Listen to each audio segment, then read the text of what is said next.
भारत पर मुस्लिम आक्रमण। फ्रेंड्स, आज का हमारा टॉपिक होगा मध्यकालीन भारत से संबंधित इंपॉर्टेंट टॉपिक, जो फ्रेंड्स आपके किसी भी कॉम्पिटिटिव एग्जाम पे मध्यकालीन भारत से संबंधित क्वेश्चन पूछे जाते हैं। और आज का हमारा टॉपिक होगा फ्रेंड्स मध्यकालीन भारत के अंतर्गत भारत पर पहला मुस्लिम आक्रमण किन के द्वारा हुआ और किस देश के द्वारा हुआ, आज के इस सेशन में कवर करेंगे। जिनमें से है फ्रेंड्स हमारा भारत पर प्रथम मुस्लिम आक्रमण जो होता है अरब मुस्लिम आक्रमण होता है। और अरब मुस्लिम आक्रमण में से शासक कौन बनता है, तो मोहम्मद बिन कासिम बनता है। वहीं दूसरी एक तरफ तुर्की मुस्लिम आक्रमण होता है, जिनमें से कई सारे शासक बनते हैं, जिनमें से प्रमुख है मोहम्मद गजनी, मोहम्मद गौरी और दिल्ली सल्तनत। और आगे चलकर फ्रेंड्स दिल्ली सल्तनत में ही कई सारे वंश का निर्माण होता है, जिनमें से होते हैं हमारा गुलाम वंश, लोदी वंश, खिली वंश, तुगलक वंश। इस तरह के कई सारे वंश बनते हैं। तो आज का केवल टॉपिक होगा हमारा फ्रेंड्स भारत पर जो मुस्लिम आक्रमण हुआ, इससे संबंधित महत्वपूर्ण क्वेश्चन आंसर होगा। जो फ्रेंड्स आपके किसी भी कॉम्पिटिटिव एग्जाम की तैयारी कर रहे हैं, तो ये क्लास आपके लिए बेहद इंपॉर्टेंट होने वाली है। तो फ्रेंड्स वीडियो के एंड तक जरूर बने रहिएगा, ताकि आपको इस क्लास से ज़्यादा से ज़्यादा बेनिफिट मिल सके। तो चलिए आज का ये इंपॉर्टेंट टॉपिक शुरू करते हैं फर्स्ट क्वेश्चन से। फर्स्ट क्वेश्चन हो जाएंगे हमारे, भारत में प्रथम मुस्लिम आक्रमण था। भारत में प्रथम मुस्लिम आक्रमणकारी कौन था? तो इसके राइट आंसर कीजिएगा फ्रेंड्स, मोहम्मद बिन कासिम। भारत में जो प्रथम मुस्लिम आक्रमण हुआ था, किसके द्वारा हुआ था? मोहम्मद बिन कासिम के द्वारा हुआ था। मोहम्मद बिन कासिम के नेतृत्व में अरबों ने सिंध पर किस वर्ष आक्रमण किया था?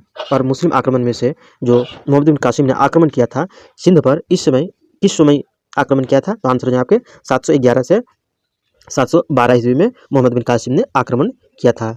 नेक्स्ट क्वेश्चन से हमारा, अरब आक्रमण के समय सिंध का शासक कौन था? अरब आक्रमण के समय सिंध पर किसका शासन था? तो आंसर है आपके दाहिर का शासन था। नेक्स्ट है, गैर मुस्लिमों की भूमि को क्या कहा जाता था? गैर मुस्लिमों की भूमि को क्या कहा जाता था? तो दारुल हर्ब के नाम से जाना जाता था। मोहम्मद बिन कासिम ने मार्तंड मंदिर का विध्वंस किस क्षेत्र में किया था? तो मुल्तान में। मुल्तान नामक जगह में फ्रेंड्स मार्तंड नाम से एक काफ़ी विश्व प्रसिद्ध मंदिर था, और इस मंदिर को ध्वस्त किसने किया था? तो मोहम्मद बिन कासिम ने इस मंदिर को ध्वस्त कर दिया था। नेक्स्ट क्वेश्चन से हमारा, इस्लामी आचार विचार के कानून को क्या कहते हैं?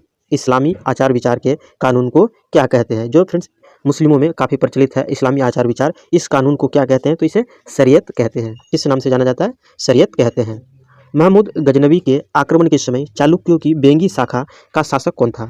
भारत में जो चालुक्य वंश का शासन चल रहा था यानी सिंध पर, तो उस समय इस शाखा का प्रमुख शासक कौन था? तो आंसर हो जाएंगे आपके शक्तिवर्मा प्रथम। शक्तिवर्मा प्रथम जो था चालुक्य के वेंगी वंश का शासक था। किस समय? महमूद गजनवी के आक्रमण के समय। नेक्स्ट क्वेश्चन से हमारा, गजनी राजवंश के संस्थापक कौन था? गजनी राजवंश के संस्थापक कौन था? तो आंसर हो जाएगा आपके अल्पतगीन। गजनी साम्राज्य के संस्थापक कौन था? अल्पतगीन था। महमूद गजनी के पिता का नाम क्या था? तो सुपुतगिन था। क्या नाम था? सुपुतगिन था। ध्यान रखिएगा फ्रेंड्स, महमूद गजनी के पिता का नाम क्या था? तो सुपुतगिन था। गजनवी ने सोमनाथ मंदिर पर आक्रमण कब किया था? 1025 ईस्वी में। मोहम्मद गजनवी ने सोमनाथ मंदिर पर आक्रमण कब किया था? 1025 ईस्वी में इसने आक्रमण किया था। महमूद गजनवी का अंतिम आक्रमण किसके विरुद्ध था? मोहम्मद गजनवी ने जो आक्रमण किया था 711 से 12 ईस्वी में, उसके बाद उसका आखिरी शासन जो था किसके विरुद्ध आक्रमण था? तो आंसर है आपके जाटों के विरुद्ध था। महमूद गजनी का जो अंतिम आक्रमण था फ्रेंड्स इसके विरुद्ध था, जाटों के विरुद्ध था। ये टॉपिक जो है फ्रेंड्स आपके रेलवे एनटीपीसी के लिए काफ़ी ज़्यादा इंपॉर्टेंट होने वाली है, जो फ्रेंड्स आपके मध्यकालीन भारत से सवाल अधिकतर पूछे जाते हैं। इसलिए फ्रेंड्स मैं आपके लिए लेकर आया हूँ ऑनलाइन फॉर्म में, ताकि कम समय में ज़्यादा से ज़्यादा क्वेश्चन को कवर कर सके। तो फ्रेंड्स आपको अगर ये सेशन अगर पसंद आए तो वीडियो के एंड में एक लाइक और एक शेयर जरूर कीजिएगा। नेक्स्ट क्वेश्चन से हमारा, महमूद गजनी का दरबारी इतिहासकार कौन था? महमूद गजनवी के दरबारी इतिहासकार कवि कौन था? तो आंसर है आपके उतबी। उतबी जी थे महमूद गजनी के दरबार में इतिहासकार थे। नेक्स्ट क्वेश्चन से हमारा, महमूद गजनवी के साथ भारत आने वाला प्रसिद्ध विद्वान व इतिहासकार कौन था? महमूद गजनवी के साथ जो फ्रेंड्स भारत आने वाला प्रथम और प्रसिद्ध विद्वान था वो हो जाएंगे हमारे अलबरूनी जी। अलबरूनी जी थे किसके साथ में आया था? तो महमूद गजनवी के साथ में आया था। पुराणों का अध्ययन करने वाला प्रथम मुसलमान कौन था? पुराणों का अध्ययन करने वाला प्रथम मुसलमान था जो फ्रेंड्स ये अलबरूनी था। और अलबरूनी किसके साथ आया था? तो महमूद गजनवी के साथ भारत आया था। नेक्स्ट है, मोहम्मद गौरी ने जयचंद को पराजित किया था किस युद्ध में और कब पराजित किया था? तो ध्यान रखिएगा फ्रेंड्स, मोहम्मद गौरी और जयचंद के बीच जो युद्ध हुआ था वो युद्ध हुआ था चंदावर का युद्ध। और ये युद्ध जो हुआ था फ्रेंड्स 1194 ईस्वी में लड़ा गया था। ध्यान रखिएगा फ्रेंड्स, ये सवाल जो है कई बार एग्जाम पे पूछे जा चुके हैं। तो ध्यान रखिएगा, मोहम्मद गौरी और जयचंद के बीच जो है चंदावर का युद्ध होता है, और कब होता है? तो 1194 ईस्वी में होता है। नेक्स्ट क्वेश्चन से हमारा, किस ने भारत में सर्वप्रथम जजिया कर लगाया था? भारत में जो जजिया कर लगाया गया था फ्रेंड्स, ये सर्वप्रथम किसके द्वारा लगाया गया था? तो मोहम्मद बिन कासिम के द्वारा सर्वप्रथम जजिया कर लगाया गया था।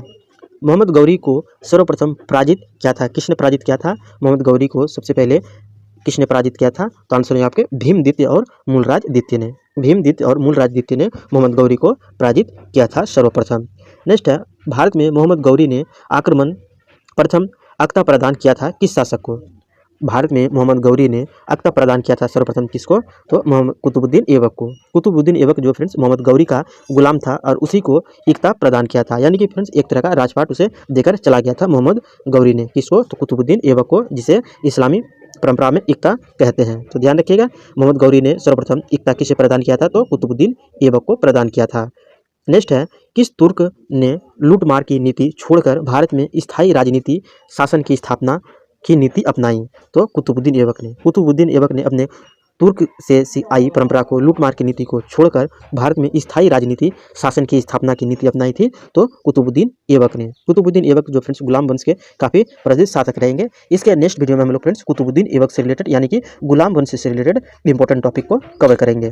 नेक्स्ट क्वेश्चन है हमारा, महमूद गजनवी ने भारत अभियान के समय कश्मीर पर किस वंश का शासन था? महमूद गजनवी ने जो आक्रमण किया था उस समय भारत पर कश्मीर में किस वंश का शासन था? तो लोहार वंश का शासन था। ध्यान रखिएगा फ्रेंड्स, किस वंश का शासन था? लोहार वंश का शासन था। नेक्स्ट क्वेश्चन है, 8वीं शताब्दी के मध्य में दिल्ली नगर की नींव किस शासक ने रखी थी? वर्तमान में जो फ्रेंड्स आप दिल्ली नगर देख रहे हैं, इसकी जो नींव रखी गई थी 18वीं सदी में रखी जा चुकी थी। तो इस नगर की नींव रखने वाले शासक कौन था फ्रेंड्स? तो ध्यान रखिएगा, तोमर शासक अनंगपाल ने रखी थी। तोमर वंश का शासक था और उस शासक का नाम था अनंगपाल ने, और इसी के द्वारा 18वीं सदी में दिल्ली नगर की नींव रखी गई थी। नेक्स्ट है, महमूद गजनवी ने भारत में अपना अंतिम अभियान कब किया था? महमूद गजनवी ने भारत में अपना अंतिम अभियान कब किया था? तो ध्यान रखिएगा फ्रेंड्स, 1027 ईस्वी में इसने अपना अंतिम अभियान रखा था, और ये किसके विरुद्ध था? तो गुजरात के जाटों के विरुद्ध था। गुजरात में जो जाटो वंश का राजा था, इसी के विरुद्ध था। किसके विरुद्ध था? तो जाटों के विरुद्ध था। और कब था अंतिम आक्रमण? तो 1027 ईस्वी में इसका अंतिम आक्रमण रहता है। किस शासक का? महमूद गजनवी का। नेक्स्ट क्वेश्चन है हमारा, बगदाद के खलीफा द्वारा मुस्लिम शासकों को इस्लाम के संरक्षक के रूप में कौन सी उपाधि प्रदान की जाती थी? बगदाद के खलीफा द्वारा मुस्लिम शासकों को इस्लाम के संरक्षक होने के रूप में फ्रेंड्स एक उपाधि प्रदान किया जाता था, और उस उपाधि का नाम क्या था? तो अमीन उल मिल्लत। अमीन उल मिल्लत नाम की उपाधि दी गई थी। किस समय? इस्लाम के संरक्षक के रूप में जो भी शासक बनता था तो उसे बगदाद के खलीफा द्वारा ये उपाधि दी जाती थी। नेक्स्ट क्वेश्चन है, सुल्तान खुसरो किस साम्राज्य का अंतिम शासक था? सुल्तान जो बना था खुसरो, ये किस साम्राज्य का अंतिम शासक बना था फ्रेंड्स? तो गजनी साम्राज्य का। गजनी साम्राज्य का अंतिम शासक जो बनता है सुल्तान खुसरो जी, इस वंश का शासक था, तो गजनी साम्राज्य का शासक था। नेक्स्ट क्वेश्चन है हमारा, 1175 ईस्वी से 1206 ईस्वी तक भारत पर किस विदेशी शासक ने लगातार आक्रमण किया था? 1175 ईस्वी से और 1206 ईस्वी तक जो फ्रेंड्स भारत पर किस विदेशी शासक का लगातार आक्रमण होते रहा? तो मोहम्मद गौरी का आक्रमण होते रहा था। नेक्स्ट है, आबू पर्वत के निकट 1178 ईस्वी में किस शासक ने मोहम्मद गौरी को पराजित किया था? तो मूलराज ने। मूलराज ने 1178 ईस्वी में मोहम्मद गौरी को पराजित कर दिया था। और अभी जस्ट हमने देखा फ्रेंड्स, मोहम्मद गौरी जो भारत पर आक्रमण करते रहा था, कब तक? तो 1175 से 1206 ईस्वी तक आक्रमण करते रहा था। नेक्स्ट क्वेश्चन है, मोहम्मद गौरी के आक्रमण के समय अहिलवाड़ का शासक कौन था? मोहम्मद गौरी जो आक्रमण किया था उस समय सिंध पर दाहिर का शासन था। उस समय शासन विदेशी आक्रमण कर रहा था मोहम्मद बिन कासिम, जबकि मोहम्मद गौरी के समय अहिलवाड़ा का शासक कौन था? तो भीमदेव था। ध्यान रखिएगा, मोहम्मद गौरी के समय अहिलवाड़ा का शासक भीमदेव था, जबकि सिंध पर आक्रमण जब हुआ था मोहम्मद बिन कासिम के समय में, उस समय दाहिर का शासन था। मोहम्मद गौरी ने जयचंद को कब पराजित किया था? मोहम्मद गौरी के और जयचंद के बीच जो हुआ था फ्रेंड, चंदावर का युद्ध कब लड़ा गया था? तो 1194 ईस्वी में लड़ा गया था।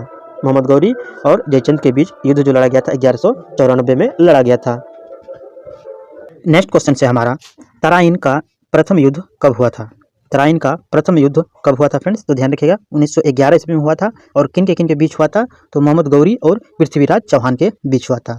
नेक्स्ट है, तराइन थानेश्वर से कितनी दूर और कितनी दूरी पर स्थित है? तो आंसर हो जाएंगे आपके 14 मील दूरी पर अवस्थित है तराइन से थानेश्वर के बीच की दूरी।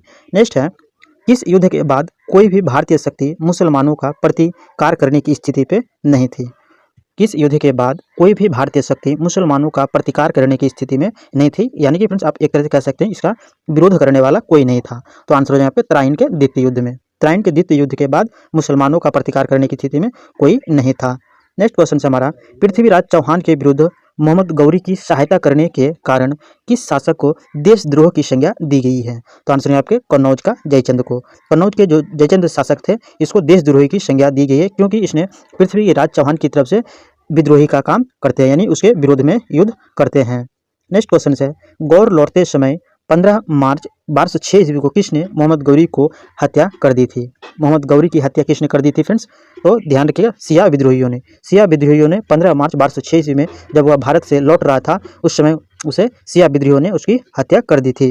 नेक्स्ट है, महमूद गजनी ने 1000 से 1027 ईस्वी के बीच भारत पर कितनी बार आक्रमण किया था? तो 17 बार आक्रमण किया था। 1000 ईस्वी से लेकर के 1027 ईस्वी के बीच 17 बार आक्रमण किया था महमूद गजनवी ने। नेक्स्ट है हमारा, महमूद गजनवी के आक्रमण के समय उत्तर भारत का राजनीतिक बागडोर किसके हाथों में थी?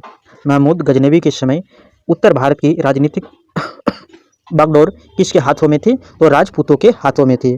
नेक्स्ट है, अयू रेहान मोहम्मद किस इतिहास प्रसिद्ध लेखक का वास्तविक नाम था? तो ध्यान रखिएगा फ्रेंड्स, बेहद इंपॉर्टेंट क्वेश्चन है। ये क्वेश्चन जो है अब तक एग्जाम पे कई बार रिपीट हो चुके हैं। तो ध्यान रखिएगा, अयू रेहान मोहम्मद किसका वास्तविक नाम था? तो आंसर हो जाएगा आपके अल बरूनी जी का, जो महमूद गजनवी के साथ भारत आते हैं उसका उपनाम हो जाएंगे अयू रेहान। नेक्स्ट है, महमूद गजनवी की सेना का नेतृत्व करने वाला हिंदू सेनापति कौन था? बेहद इंपॉर्टेंट क्वेश्चन है फ्रेंड्स, ध्यान रखिएगा। महमूद गजनवी की सेना का नेतृत्व करने वाला हिंदू सेनापति कौन था? तो तिलक था। सुल्तान की उपाधि धारण करने वाला पहला शासक कौन था? सुल्तान की उपाधि धारण करने वाला पहला शासक जो था आपका महमूद गजनी था। महमूद गजनी जो था ये सुल्तान की उपाधि धारण करने वाला पहला शासक था। नेक्स्ट क्वेश्चन है, महमूद बिन कासिम ने किस वर्ग को जजिया कर से पूर्णतः मुक्त रखा था?